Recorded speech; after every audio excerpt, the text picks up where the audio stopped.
the old school growers to the casual readers of cannabis literature, most connoisseurs are familiar with the variety of written works from Ed Rosenthal. Surprisingly, Ed discovered cannabis later in life than most people do, but he immediately knew that this was going to be a lasting relationship. The effects Ed experienced from cannabis brought him a happiness and understanding of the world that only he can describe. At the earliest stages of his growing career, Ed was mistakenly harvesting and smoking the cannabis leaves, not knowing that it was the buds growers were after. From there, his resolve to learn more elevated his knowledge and led him to becoming a highly respected cannabis columnist, no pun intended. Ed is best known for his writing contributions to High Times, a magazine that he helped start. As a resident of New York City in the 70s, Ed was pretty blatant about his public cannabis consumption, but he described the atmosphere as tolerant for certain people. And what's not to like about cannabis? First time was I was 21, and we obtained some and tried it. And as soon as I tried it the first time, I realized that this was going to be a long-term relationship. And I felt that it basically changed my outlook on life and my happiness quotient.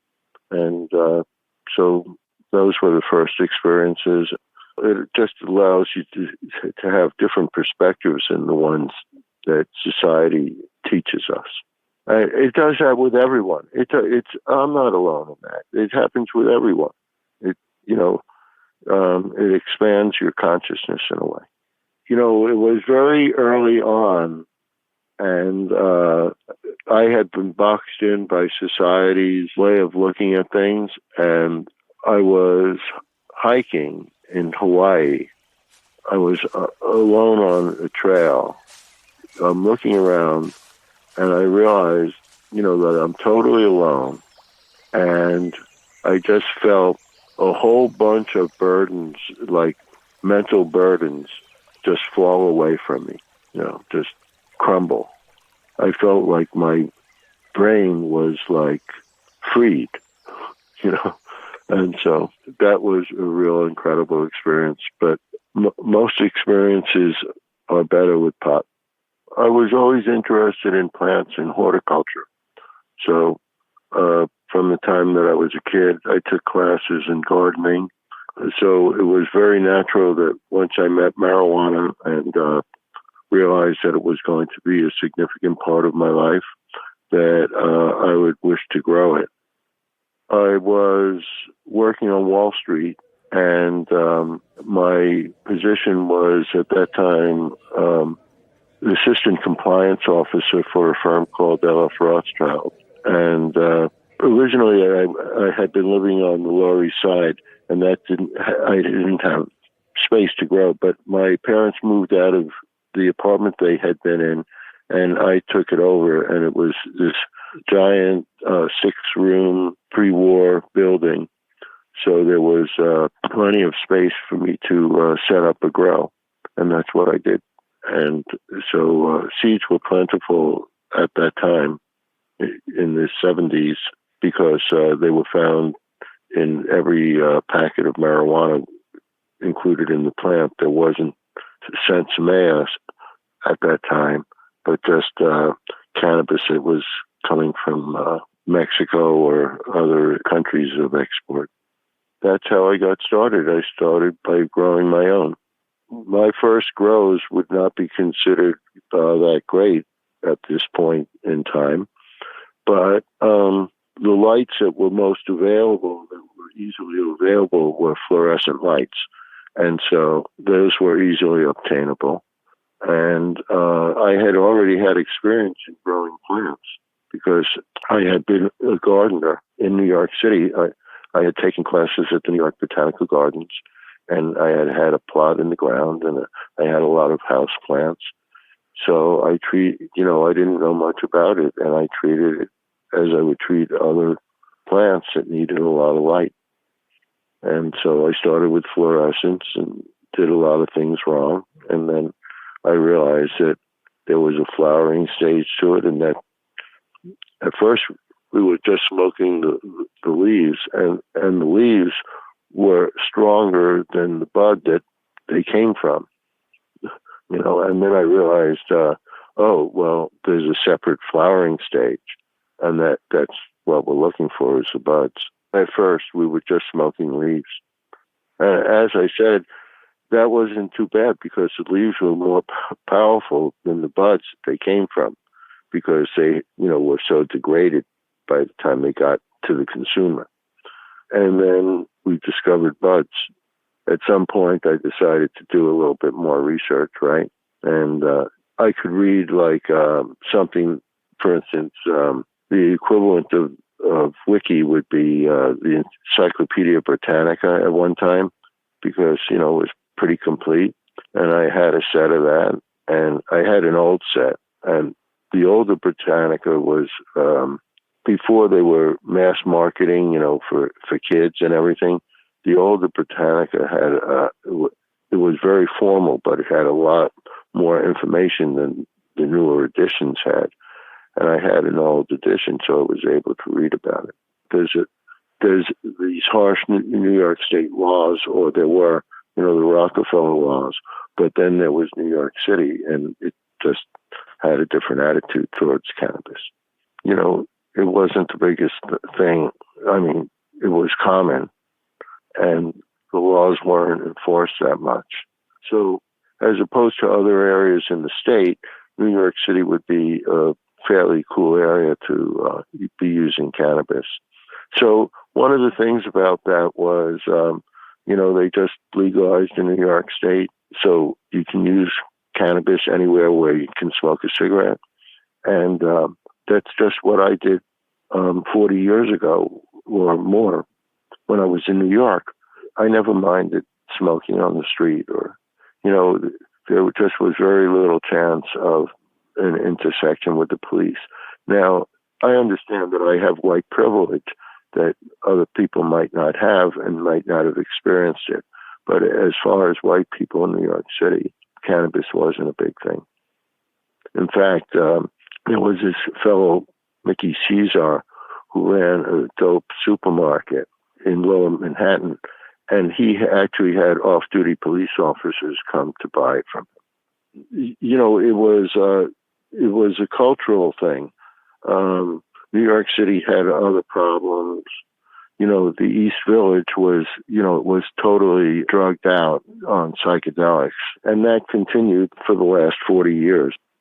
Then I decided to make grow spaces for people in terms of having discrete spaces. So I started making those in New York City, and I went to Rolling Stone magazine, which had at that time regional flyers. For instance, there was a flyer that was included in Rolling Stone for New York City, and I went there to try and get some publicity for this, and they said that coincidentally a fellow who was growing was doing a little article on how to grow, and would I like to meet this fellow? And we met, and we decided to write a book together, which turned out to be Indoor-Outdoor Marijuana Growers Guide. And that sold, it had very high sales.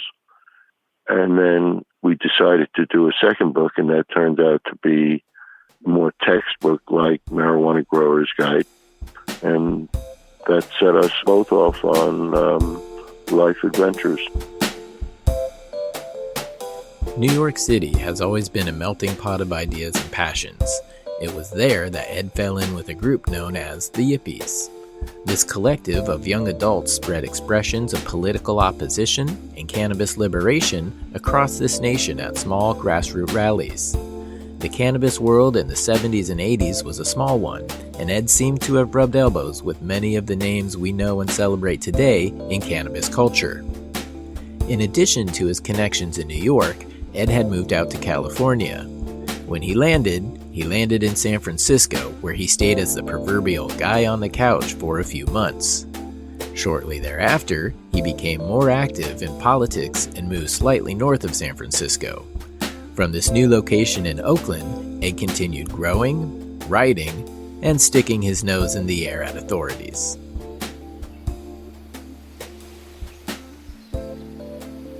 I had visited California, and I immediately realized that that was my home, and that was in San Francisco. And I was staying with people who I didn't even know, who put me up for months. And I realized that politically I should be in Berkeley because, I was pretty radicalized by the war. So I moved to Berkeley. Berkeley and Oakland, the only thing that differentiates them is a marker because it's one continuous urban area. And the reason I moved to Oakland is because of a particular house that was offered. And my co-author and I, by that time, we were doing okay from the books. My co-author and I decided to move to buy this house that we saw. That was in Oakland. I was just doing writing and political work. And I'd always been a loudmouth. And there are only legal repercussions if you're arrested, right? Well, I wasn't planning to be arrested. But we're talking about the 70s and 80s, maybe, 70s, 80s, 90s. But during that time, Oakland wasn't worried about somebody's personal growth. That wasn't, especially if they were white, but, And then after 72, when it became decrimmed, if you were growing, but were growing for your own personal use, it was a ticketable offense. It wasn't arrestable.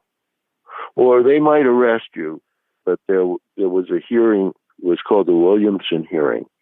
And so it was based on this fellow who was arrested for cultivation. He said, but, personal use is ticketable, not arrestable. And I was growing this for my personal use. And the court agreed with that, and that became the Williamson hearings. So if you were arrested, for a small cultivation, you could use that. And you were supposed to go get some sort of training not to use pot, but nobody went. It didn't matter. When you look at it, nobody else uses their real name. I'm the only person who did that. And I just didn't see the danger, or I ignored the danger of it. But I never had any problems from that. I mean, well, I did have some banking and problems getting the post office box, but Congressman Delms, who was my congressman at the time, helped with those things. My co-author used a pseudonym, Mel Frank, and those two names came from his two Siamese cats, Mel and Frank. But I was the only one. Well, I had a book out with my real name on it, and I was a real person who went to these events. And all the other authors, including my co-author, were hidden. They were all hidden. They're hiding behind fake names. Like George Van Patten became Jorge Cervantes. And, like all of them were scared. I mean, they were scared of their shadow. And none of them would do any political work. They were all ready to write a book about it, but who would stand up for the people who were following their advice? None of them stood up for it. Nobody else did it. And that's why I sort of stood out, because I was willing to put a real face and a real name behind that. Nobody else had the dignity to do that. It's like you're writing a book about cannabis and about how to grow it, and you don't think that you have a political responsibility. Those people, they didn't do anything to legalize it. They were just willing to profit from it, but they weren't willing to stand up for what they believed. I mean, George would write about it once in a while, but that was a lot of bullshit. It was just palette of words. It wasn't real action. So, and all of them, I mean, all the other writers, like Kyle Cushman, you think Kyle Cushman's his given name, but while I was in New York, I fell in with a group that became the Yippies. And, that included Abby Hoffman and Jerry Rubin. But there was a generation, when I say a generation, 4 years, there was a group of people that were a little bit younger than them, that when they became too much of celebrities and got co-opted and stuff, this breakaway group went down to Miami for the convention, for the Republican convention, and actually took over the Yippie contingent.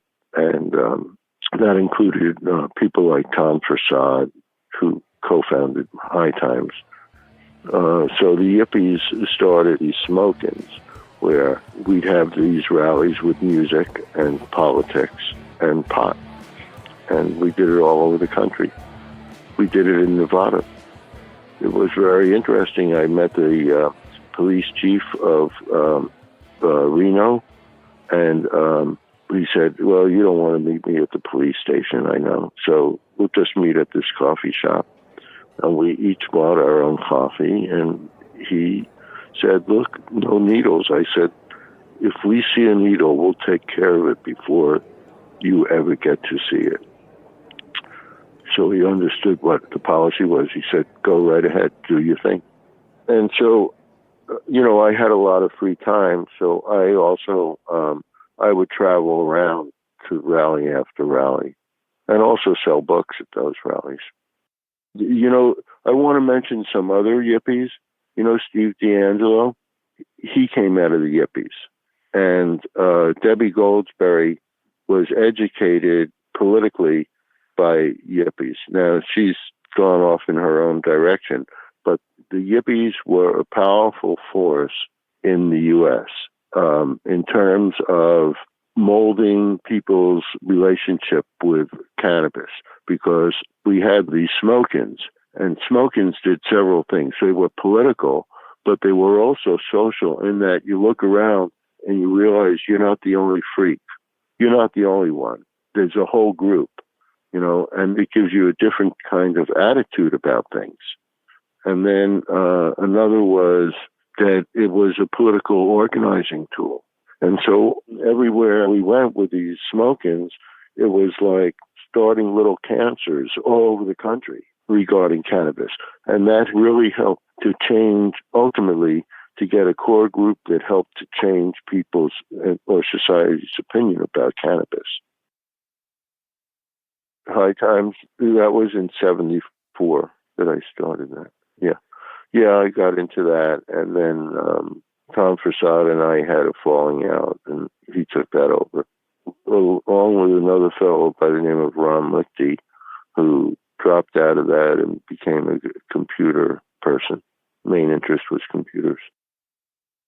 High Times, it was cannabis-oriented, cannabis and psychedelics, and a little bit of cocaine. And there were a couple of cocaine covers, but remember, cocaine was like mainstream in the 80s and 90s. It was just mainstream. I don't feel it's mainstream now. Yeah. So they did a few covers, but it was really about pot and secondarily psychedelics. Despite the extraordinary measures of being deputized by the city of Oakland, California to legally grow his medicinal cannabis, Ed Rosenthal was arrested and convicted of multiple felonies for doing so. Unlike many of his predecessors, Ed only served a single day in jail over it. Never one to shy away from speaking his unfiltered mind, Ed was irate with the punishment, and he let the world know. For Ed, there was never a delineation between politics and cannabis. All hope is not lost in the eyes of this cannabis icon when it comes to the future. Ed has a positive outlook towards federal legalization. He believes that the ability for home cultivation will encourage more plant breeding efforts by common growers, which he feels has the ability to protect genetic diversity.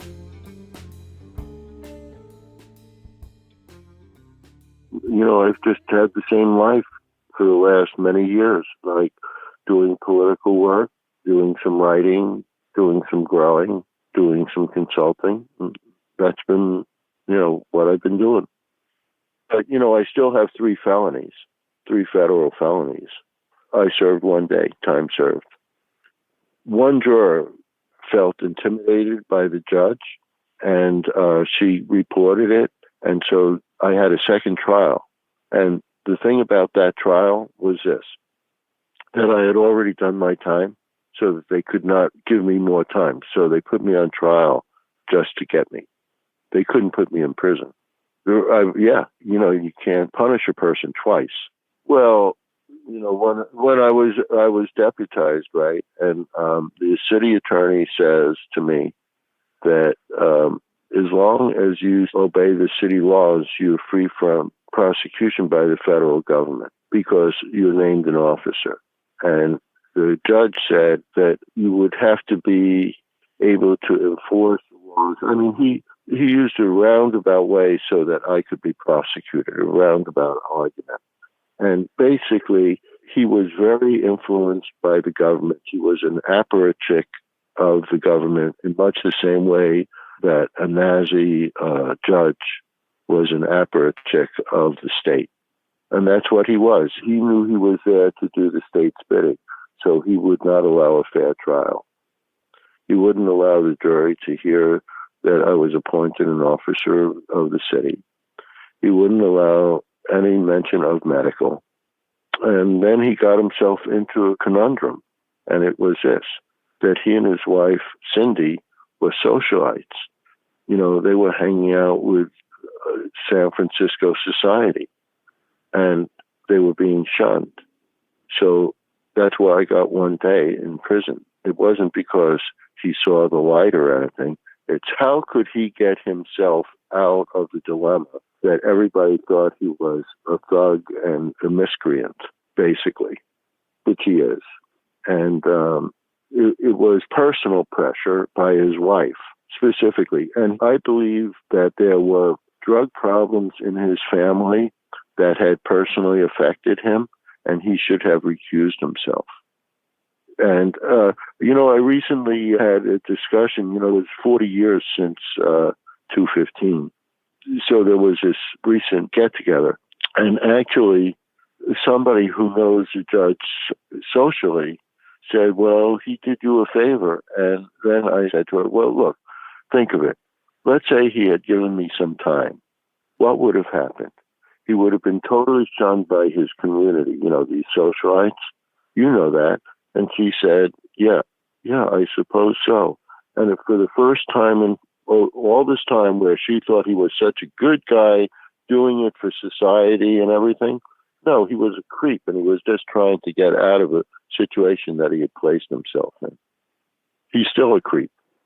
But, I still have 3 federal felonies. And I'm the only one who knew that I was not going to go to prison. I believed it because of a movie that I'd seen called Little Big Man. It was with Dustin Hoffman in it. And Dustin Hoffman is being sort of mentored by this blind Indian chief. And it's the Battle of Little Bighorn where, there was this big massacre, right? And the chief says to Dustin Hoffman, today is a good day to die. And he walks across the battlefield unharmed, as does Dustin Hoffman. And I had that vision of walking through this battlefield, but not being injured. And that was my vision. And anybody who disagreed with it, friends who had that, oh, I'm so sorry, soon to be in prison look, I got rid of them. And then there were a whole bunch of people who I've never seen again, who I thought had been my friends, but when time came, for friends, they disappeared. Well, when they came back, and wanted to resume the friendship, I had no use for those people either. And then there were groups of people who I never saw before or after the trial, but just during the trial. But they were terrific support group. But my basic contention was, no matter what they did, they were not going to put me in prison. And basically, I was right. I shocked everybody. And then, at the end of the trial, everybody's outside and the press is all there. And all these people from these different organizations are praising the judge and how great he was, that he had that terrific insight to only give me one day. And I got up and I said, this judge did me no favors. And then I said, no one should go to jail for cannabis. And it was all very vociferous. And I said a few other things about the judge. Nothing insulting, but nothing in like a curse or anything like that, so that everything would be able to be on the air. And so after they did that little dance circle around the judge and everything, I destroyed that. And at the time, a lot of people said that that was really inappropriate, but it wasn't. And ultimately, people realized that it wasn't, that this was not a kumbaya moment. I mean, the fact that I wasn't in prison, that in itself was not a victory. The victory is changing the laws, and that this judge was just part of the state process. So, you can't remove cannabis from the rest of the culture of the country. And I wouldn't only say the culture, but the politics. And right now, the politics is the most scary that I've ever seen. Cannabis was like vaccines. So people took a position on it depending on what their politics was. And one of the reasons why Nixon and the Republicans were opposed to it was exactly that they thought that it would change people politically. I don't think that you can really separate cannabis from the politics. It's the same way, like you would think that vaccines would just be a science issue, right? But we found out that they're not just a science issue, right?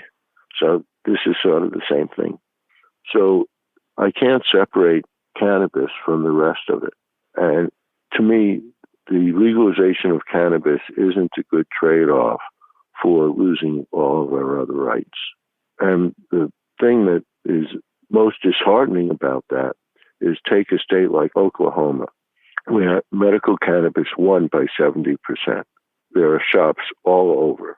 It costs only $2,500 to get a license to set up a cannabis business. And you have to have the license and a lease or own property. So, on the other hand, they voted double digits for Trump. So the whole premise of cannabis was that, cannabis is going to allow people to break free from that box that they've learned to think in, that we talked about right at the beginning of the program, and break through that, and that a new politics would open up. And that just hasn't happened. It's very disheartening. See, cannabis was a goal to opening people's minds. And if they're smoking cannabis and voting for Trump, I don't feel that's working well. So think of it this way. 69% of the people voted for Trump. 70% of the people voted for cannabis. So that means that a good percentage of the people who voted for cannabis also voted for Trump. And the Democrats, they were scared of their shadow, so they tried to outdo the Republicans. Oh, we're more anti-drug. And who was one of the biggest anti-druggers? You know who it was? It was our president, Biden. He helped to bring in the terrible pot laws. He was one of the people. He was on the one of the legal committees. He was one of the main people doing that. He's been wrong on every issue from the time he was a young congressperson. But Biden was part of that old culture. He never got it. Just like my brother. Had my brother been 4 years later, it might have changed him. And so that's what it was about. We're dealing with somebody who's pre-60s as president.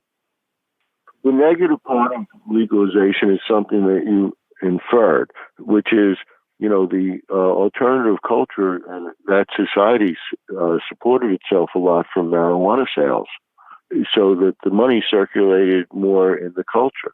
And now, it's to big corporations. Big corporations are collecting the money, and it's going upward. But there's one thing, let's take the tomato market. Now, tomatoes aren't regulated the way cannabis is, so it takes a little bit of deregulation. But that there are giant international corporations that grow and process tomatoes. Then there are big national farms, regional farmers, small farmers, gardeners selling to restaurants, and most tomatoes are actually grown by home growers. So the one positive side of legalization might be legal growing, home growing, and that most of the cannabis may very well become homegrown. Let's say you wanted to breed a tomato plant. Well, tomatoes have what's called perfect flowers, and that means that they have both the male and the female on the same flower. It has a stamen and a stigma on the same flower. So if you wanted to grow, breed tomatoes, you would have to go and painstakingly clip off or cut off one of the flower organs. And, it's a difficult process to do so that you don't have a lot of home growers breeding tomatoes because it's just too much effort to do it. It's hard work. But with marijuana, you have separate male and female plants. So it's very easy to do controlled breeding.